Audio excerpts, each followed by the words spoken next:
दोस्तों मैं नफीस अहमद नफीसपा.com की तरफ से। दोस्तों आज की वीडियो में फिर से मैं बात करने वाला हूँ इंपोर्ट एक्सपोर्ट के टॉपिक पे।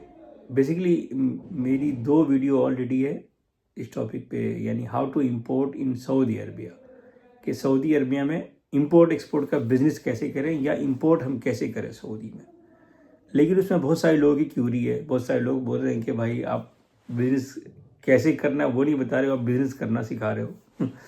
तो मैं बहुत सारे कमेंट्स हैं उस पर, तो मैं उसी को थोड़ा क्लियर कर देना चाहता हूँ। देखिए, आप ये नहीं बता रहे, बहुत सारे लोग कह रहे हैं कि क्या डॉक्यूमेंट चाहिए, ये नहीं बता रहे। देखो भाई, होता क्या है कि अगर आप इंपोर्ट एक्सपोर्ट के बिजनेस पे हो तो जैसे एक तो बेसिक चीज़ है जो मैंडेटरी आपके पास में होना ही चाहिए, लेकिन अगर आपकी कंट्री में कौन से प्रोडक्ट को इंपोर्ट कर रहे हो तो हर प्रोडक्ट के लिए एक एडिशनल डॉक्यूमेंट है, ठीक है। वो डॉक्यूमेंट भी चाहिए। जैसे कि अगर आप सऊदी में फूड आइटम इंपोर्ट कर रहे हो तो एक फूड के लिए COC बोलता है, सर्टिफिकेट ऑफ कंफर्टी, वो मैंडेटरी है, उसके बगैर वो जो है पास ही नहीं होगा, वो जाएगा ही नहीं, ठीक है। अगर आप जैसे कि गारमेंट्स इंपोर्ट कर रहे हो तो उसमें 700 चाहिए, इलेक्ट्रॉनिक्स आइटम तो उसमें 700 सर्टिफिकेशन लगता है, वो चाहिए। तो ऐसा नहीं है कि बस आपके पास में कंपनी है और बस हो गया, ऐसा नहीं होगा। जो प्रोडक्ट है उसका एक हर एक के लिए कुछ ना कुछ क्राइटेरिया अलग अलग होते हैं। एक तो बेसिक नीड है, जैसे कि मेरी कंपनी एक्सपोर्ट करती है यहाँ से, तो मेरे पास कुछ लाइसेंस जो ज़रूरी है वो होना ही चाहिए। जैसे कि अगर मैं फूड आइटम एक्सपोर्ट करता हूँ, मेरी कंपनी फूड आइटम एक्सपोर्ट करती है, तो जैसे कि मेरे पास एक कंपनी है, ये है, अकाउंट है, ठीक है। इसके बाद ISO 22000 है, HACCP सर्टिफिकेशन है, फिर पोर्ट कोड रजिस्ट्रेशन है, फिर जो एक सऊदी फूड ड्रग अथॉरिटी है उसमें अप्रूवल, उसमें आपकी कंपनी अप्रूव होनी चाहिए वहाँ से, वो है। ये सारा कुछ होगा तभी जाके जो है आप एक्सपोर्ट कर सकते हैं, अदरवाइज एक्सपोर्ट नहीं कर सकते वहाँ पे, ठीक है। और इंपोर्ट करने के टाइम पे जो इंपोर्टर है, जो कंपनी इंपोर्ट कर रही है, तो जैसे इंडिया में इतने सारे यानी डॉक्यूमेंटेशन चाहिए कि आपका पोर्ट रजिस्ट्रेशन हो, AD कोड रजिस्ट्रेशन हो, ये हो, IFSC कोड रजिस्ट्रेशन हो हर पोर्ट पे। वहाँ पर ये सिस्टम नहीं है, वहाँ पे कोई अलग से कोई क्या बोलते हैं IEC कोड यानी इंपोर्ट एक्सपोर्ट कोड नहीं है वहाँ पर सऊदी में। आपके पास में अगर सिर्फ एक रजिस्ट्रेशन कंपनी है, एक मुअस्ससा है, CR जिसको सर्टिफिकेट बोलते हैं, तो वो इनफ है, यानी उसी के बेस पर आप इंपोर्ट कर सकते हैं। लेकिन आपके पास सिर्फ मुअस्ससा से नहीं होगा, आपके पास में फिर जहाँ पे टैक्स ID है वो भी चाहिए।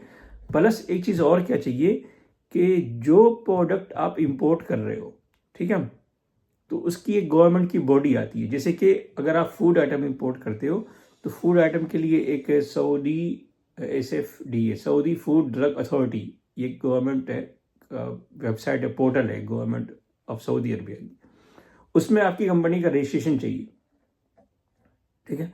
तो मैं जब जाके आप इसको इंपोर्ट कर सकते हैं। अगर आप इलेक्ट्रॉनिक्स आइटम इंपोर्ट करते हो तो वही जो आपके पास में कोई कंपनी है जो ट्रेडिंग के लिए है या सर्विसेज के लिए, उसी को यूज़ कर सकते हो।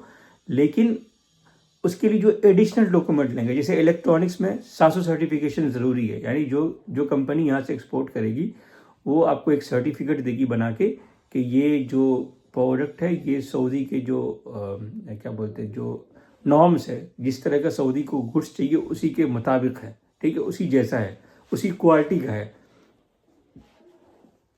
तो ये मैंडेटरी है। तो आपको समझ में आ रहा होगा कि होता क्या है कि अगर डॉक्यूमेंटेशन पे जाते हैं हम लोग, तो यहाँ पर जो एक्सपोर्टर है, जैसे कि मेरी कंपनी एक्सपोर्ट करेगी तो कुछ डॉक्यूमेंट आपको देगी, वो डॉक्यूमेंट आपको लेना रहेगा। क्या क्या डॉक्यूमेंट देगी, जैसे कि एक सबसे पहले एक कॉमर्शियल इनवॉइस होता है, ठीक है, पैकिंग लिस्ट होती है, फिर सर्टिफिकेट ऑफ ओरिजिन होता है, फिर फॉर्मिगेशन सर्टिफिकेट होता है, फिर इसी तरह BL कॉपी होती है जो बिल ऑफ लोडिंग जिसको बोलते हैं। इसी तरह एक जो है COC होता है, सर्टिफिकेट ऑफ कंफर्ट, ये मैंडेटरी है सऊदी के लिए अगर आप फूड आइटम एक्सपोर्ट कर। जैसे मेरी कंपनी राइस एक्सपोर्ट करती है, आपने देखा होगा कि जैसे सऊदी में ना बहुत सारे ब्रांड है, जैसे कि अबू कास है, वलीमा है, शालान है, ये बहुत ही फेमस राइस है वहाँ पे, ये सारे ब्रांड है, ठीक है। तो जो ये सब इंडिया से जाते हैं सारे चावल नॉर्मली, तो जो वो लोग जो गुड्स मंगाते हैं यहाँ से इंपोर्ट करते हैं तो उनको भी ये सब लगता है। यानी होता क्या है, जैसे मेरी कंपनी ने ये सारा सर्टिफिकेशन दिया, जो COC बनता है, सबसे मेन इंपॉर्टेंट डॉक्यूमेंट सऊदी के लिए वो COC है। उसमें क्या होता है कि जैसे आपने एक ब्रांड बनाया, जैसे कि एक अबू कास है, ठीक है, तो अबूकास का ब्रांड कोई और अब यूज़ नहीं कर सकता, क्योंकि होता क्या है, जो सऊदी फूड ड्रग अथॉरिटी है उसके पोर्टल पे उस डिज़ाइन को डालना होता है, ठीक है। फिर वो लोग अप्रूव करते हैं उस डिज़ाइन को, अप्रूवल नंबर देते हैं, उस नंबर के बेस पे ना आपका COC इशू होता है, ठीक है। तो कोई और जो है, अगर सेम कंपनी कोई सेम डिज़ाइन कोई और यूज़ कर रहा है तो वो पकड़ में आ सकता है और फंस सकता है बुरी तरीके से। तो आपको समझ में आया कैसे इंपोर्ट के लिए क्या क्या चाहिए। सऊदी में अगर आपको इंपोर्ट करना है तो वहाँ पर आपको कंपनी चाहिए और टैक्स ID, ये 2 चीज़ें चाहिए, ठीक है। और कोई स्पेशल डॉक्यूमेंट, जो स्पेशल प्रोडक्ट है, जो प्रोडक्ट है, आप चाहे चाइना से इंपोर्ट करो या इंडिया से इंपोर्ट करो या दुनिया में कहीं से भी इंपोर्ट करो, जो प्रोडक्ट आप इंपोर्ट कर रहे हो उसका एक सर्टिफिकेशन होता है, वो सर्टिफिकेशन एडिशनल लगता है। बाकी वही एक CR जो जनरल ट्रेडिंग का CR है, उसी के बेस पे आप सारा कुछ इंपोर्ट एक्सपोर्ट कर सकते हैं। मैं आपको ज़्यादा डिटेल में बता रहा हूँ राइस के बारे में, क्योंकि हमारी कंपनी राइस एक्सपोर्ट कर रही है और मेरे को थोड़ा एक्सपीरियंस है राइस में। तो होता क्या है, जैसे कि अगर आप इंपोर्ट कर रहे हैं तो कमर्शियल यानी अगर क्वांटिटी में करेंगे तब जाके आपको बेनिफिट होगा। और डॉक्यूमेंट क्या क्या चाहिए, जब माल पहुंचता है ना आपके पास में और वो माल क्वांटिटी के अंदर है, तो सऊदी में डॉक्यूमेंट चाहिए, वो ज़रूरी है। क्या क्या डॉक्यूमेंट चाहिए कस्टम कराने के लिए, आपके पास में इनवॉइस होना चाहिए, पैकिंग लिस्ट होनी चाहिए, ठीक है। जो सर्टिफिकेट ऑफ ओरिजिन, जहाँ से जिस कंट्री से आपने गुड्स को इंपोर्ट किया है उस कंट्री का एक सर्टिफिकेट ऑफ ओरिजिन होता है कि भाई ये गुड्स यहाँ बना है, उसका सर्टिफिकेशन होता है, वो चाहिए। और प्रोडक्ट के ऊपर डिपेंड करता है, जैसे राइस है तो उसमें फर्मिगेशन सर्टिफिकेट लगता है, सर्टिफिकेट ऑफ कंफर्ट लगता है। अगर आप इलेक्ट्रॉनिक्स आइटम है और क्वांटिटी में इंपोर्ट कर रहे हैं तो फिर उसमें फर्मिगेशन नहीं लगेगा, उसमें जो 700 का सर्टिफिकेशन होता है वो लगेगा। तो ये सारे सर्टिफिकेशन, और इसी तरह जो जिस कंटेनर में जिस शिपिंग लाइन से आपका माल आया है उस शिपिंग लाइन का एक बिल ऑफ लोडिंग, BL बोलते हैं जिस शॉर्ट में, वो चाहिए होगा। और ये हर शिपमेंट में लगता है, यानी एक बार नहीं कि एक बार लग गया।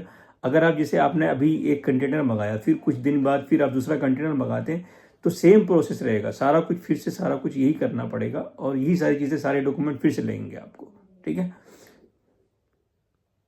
तो लगता है कि जो आपके डाउट्स थे वो क्लियर हो गए होंगे। अगर आपको अब भी कोई क्यूरी हो तो मुझे कमेंट करके पूछ सकते हैं, और मिलते हैं अगली वीडियो में। अपना ख्याल रखिएगा। अल्लाह हाफिज़।